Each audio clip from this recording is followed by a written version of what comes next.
जय श्री कृष्ण। परमपिता परमात्मा की कृपा से आप सभी लोग अच्छे होंगे।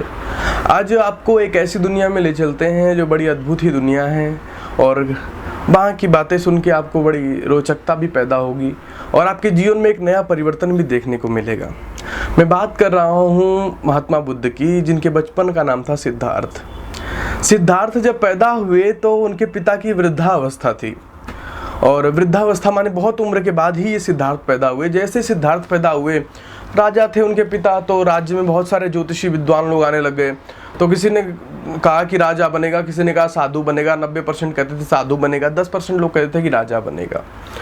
और एक छोटा सा 12 साल का ज्योतिषी खड़ा हुआ और उसने कहा कि महाराजा, आप किसी की भी बात सुन लो, परंतु मैं दावे के साथ कहता हूँ कि आपका बच्चा आगे चल के सन्यासी बनेगा। बड़े विचलित होते हैं, बड़े परेशान होते हैं कि एक बेटा हुआ वृद्धावस्था में, वो भी आगे चल के सन्यासी बन जाएगा, फिर ये राजपाट कौन संभालेगा। मानसिकता समाज की क्या है कि सब चाहते तो हैं कि सन्यासी निकले, अच्छा व्यक्ति निकले, पर हमारे घर में नहीं निकलना चाहिए, पड़ोसी के घर में सन्यासी तो बने, पड़ोसी के घर में, हमारे घर सन्यासी न बन जाए। भगत सिंह तो पैदा हों, राजगुरु सुखदेव तो पैदा हो, पर हमारे घर में न पैदा हो जाए, पड़ोसी के घर में पैदा होनी चाहिए। ये एक ऐसी मानसिकता है जिसने इस देश को गुलाम बना दिया और आगे बनाती रहेगी। जब तक ऐसी बेड़ियों से हम जकड़े रहेंगे तब तक हम गुलाम ही बनते रहेंगे। जब तक हम नहीं चाहेंगे कि हमारा बच्चा आगे चल के दयानंद बने, हमारा बच्चा श्रद्धानंद बने, हमारा बच्चा भगत सिंह बने, हमारा बच्चा राजगुरु सुखदेव बने, तब तक इस देश में कभी भी शांति की स्थापना हो ही नहीं सकती है। शांति की स्थापना देश में छोड़िए, आपके परिवार में ही नहीं हो सकती है जब तक आपकी ये भावनाएं नहीं होंगी। आजकल समाज चाहता तो है कि राजगुरु भगत सिंह सुखदेव सारे निकले, बड़े बड़े चंद्रशेखर आजाद निकले, बड़े क्रांतिकारी निकले, रामकृष्ण निकले, परंतु हमारे घर ना निकल जाएं, पड़ोसी के घर निकलने चाहिए। हमारे घर निकल जाएंगे तो बड़ी गड़बड़ हो जाएगी, छोड़ के भाग जाएंगे, सब देश के लिए लड़ जाएंगे, मर मिट जाएंगे, क्या हो जाए होगा। तो पड़ोसी के घर होने चाहिए भगत सिंह, हमारे घर ना निकले। एक ऐसी मानसिकता सी है। अब क्या है कि उनके पिता को बड़ी चिंता सताने लगी कि बेटा तो हुआ, परंतु आगे चल के यदि सन्यासी बन गया बड़ी समस्या होगी, राजपाट कौन देखेगा। तो उन्होंने एक बहुत बड़े विद्वान को बुलाया, जो मतलब ज्योतिषाचार्य को बुलाया, और पूछा कि इसका समाधान क्या है। तो कहते हैं कि महाराजा, इसका कोई समाधान नहीं है, बस इतना आप कर सकते हो कि संसार की ऐसी चीज़ें जो हमेशा कहें कि नष्ट होती दिखाई दे रही हैं, जो हमेशा जाती हुई दिखाई दे रही हैं, जैसे पत्ते मुरझा जा रहे हैं, आदमी बूढ़ा हो जा रहा है, मर जा रहा है, रोगी हो जा रहे हैं, कृषिकाय हो जा रहे हैं, सर्दी गर्मी धूप इन चीज़ों का एहसास, मतलब ऐसा इसे प्रतीत नहीं होना चाहिए। भाई राजा थे वो, उनके लिए कोई बड़ी बात नहीं थी।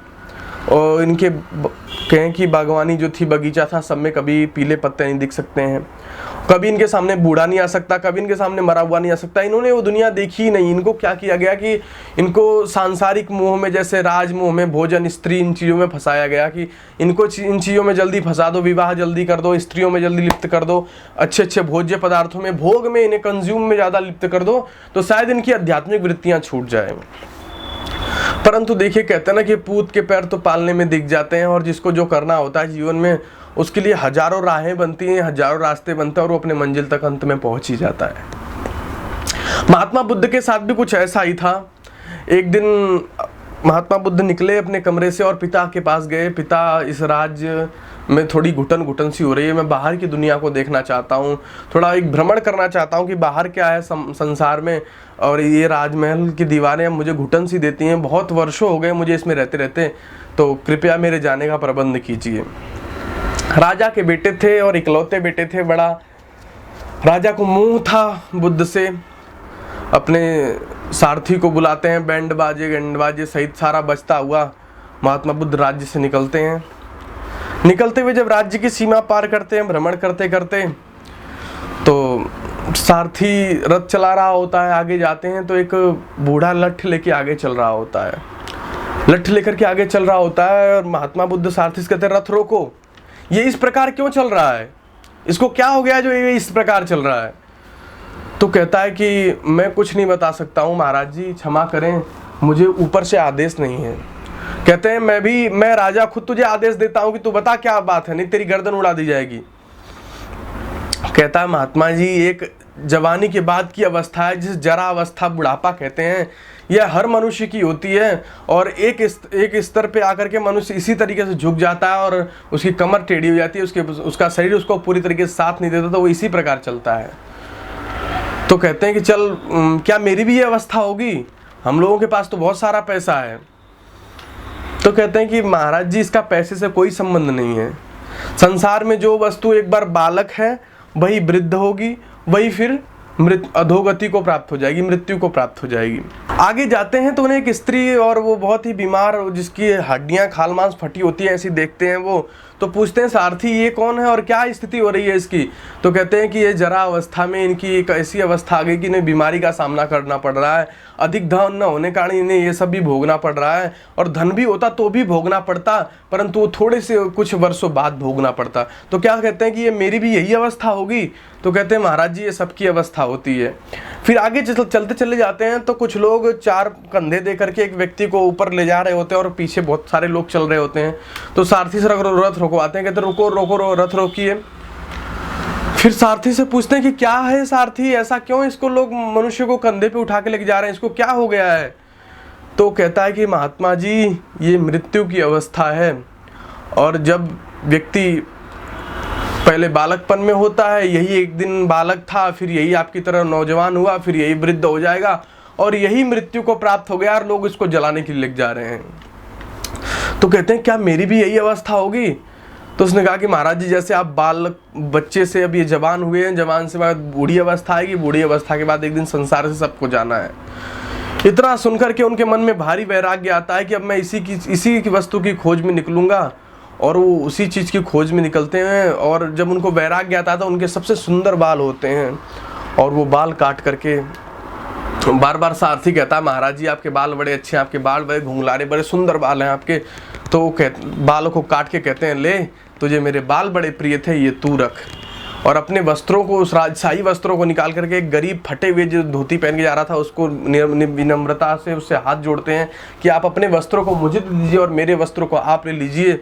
तो वो अपने वस्त्रों को इन्हें दे देता है और इनके वस्त्रों को खुद पहन लेता है। तो ये फटी धोती और कटे बालों में अपने राज्य छोड़ के जाते हैं। 12 वर्ष की अवस्था के बाद लौटते हैं और दरवाजा खटखटाते हैं। जैसे उधरा गेट खोलती हैं, वो बहुत गुस्सा से होते हैं कि तुम मुझे बता नहीं सकते थे, तुम मुझे बता के नहीं जा सकते थे। वो कहते हैं कि अगर तुझे बता के जाता तो क्या तुम मुझे जाने देती।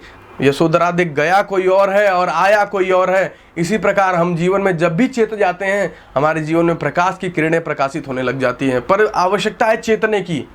उस कहें कि जिसको राजा बनना था, जिसके पास लाखों की संपत्ति थी, लेकिन जब उसने जीवन के मर्म को समझा कि यहाँ कुछ भी स्थायी नहीं है, जिन बच्चों को हम पाल पोस के बड़ा कर रहे हैं एक दिन वो भी बूढ़े होकर इसी तरीके से चले जाएंगे, हम भी बूढ़े होकर इसी तरीके से जा रहे हैं।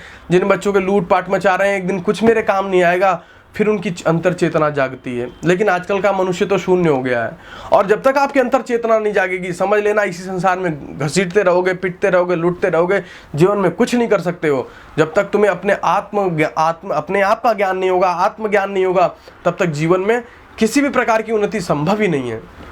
यदि जीवन में कुछ भी करना चाहते हो तो आवश्यक है कि आत्मज्ञानी बनो। आत्मज्ञानी माने अपने स्वरूप का ज्ञान। जब अपने स्वरूप का ज्ञान हो जाएगा तो निश्चित रूप से जीवन में उन्नति करोगे। और यदि अपने आप को ही नहीं जान पाए तो हमेशा ध्यान रखना कि सारा कया कराया यहीं रखा रह जाएगा और जीवन में कुछ भी हाथ नहीं लगेगा। महात्मा बुद्ध जो एक स्त्री मोह में ग्रसित थे, संसार के राजपाठों में ग्रसित थे, आज वो कितने बड़े महात्मा बने। क्यों? क्योंकि चेत गए। संसार में जिसने चेता उसने कुछ पाया। अगर आप भी चेतेंगे तो संसार में निश्चित रूप से कुछ पाएंगे, पर आवश्यकता है चेतने की। कब तक चेतेंगे ये आपके हाथ में है। जिस दिन चेत गए उसी दिन जीवन का परिवर्तन प्रारंभ हो जाएगा और जीवन में एक नई दिशा मिलेगी, नया कार्य करने की एक प्रणाली का विस्तार होगा। तो जीवन में चेतना बहुत जरूरी है। जब चेत जाओगे तभी जीवन सुखी और सुखदमय, प्रिय और अत्यंत खुशहाल होगा। इतना ही कहकर के अपनी वाणी को विराम देता हूँ। वैराग्य की वृत्तियों को थोड़ा बढ़ाइए और जीवन में अपने जीवन से ऊपर उठ के भी थोड़ा सोचने का प्रयास कीजिए। जय श्री कृष्ण।